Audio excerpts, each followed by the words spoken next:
to hand it to Bright. The concept behind the film, which takes place in an alternate version of LA where orcs, fairies, and elves live alongside humans, genuinely intrigued me. The idea of Will Smith and Joel Edgerton playing a pair of mismatched cops, Daryl Ward, Smith, a human man, and Nick Jacoby, Edgerton, an orc, who must overcome their differences and their community's racism to keep a magic wand from getting into the hands of an evil elf, Numi Rapace, was enough to make me stop and say, you know what?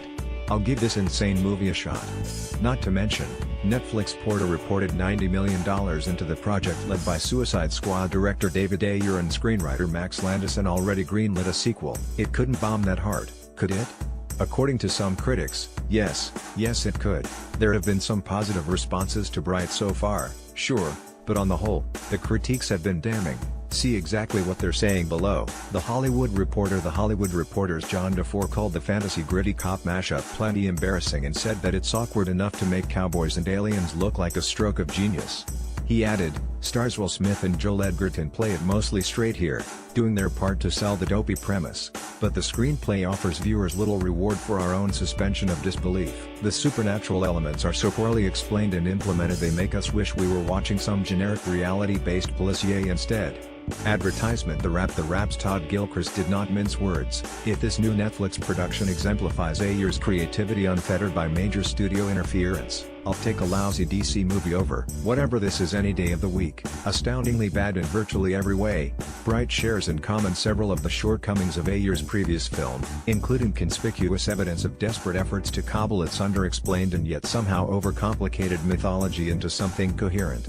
IndieWire's David Ehrlich put it bluntly, there's boring, there's bad, and then there's Bright, a movie so profoundly awful that Republicans will probably try to pass it into law over Christmas break.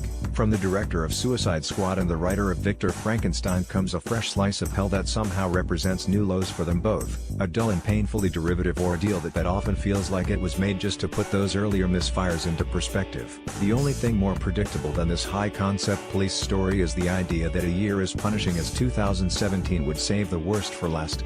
The Guardian. If you're one of the few who enjoyed Bright, you're not alone. The Guardian's Steve Rose commended the film for taking risks, saying, for all its flaws, Bright is still a headlong leap into a bracingly different new world. Cinema could do with more of that. He also praised Edgerton's performance, writing that he gives his orc character a credible blend of timidity, dignity and inner turmoil.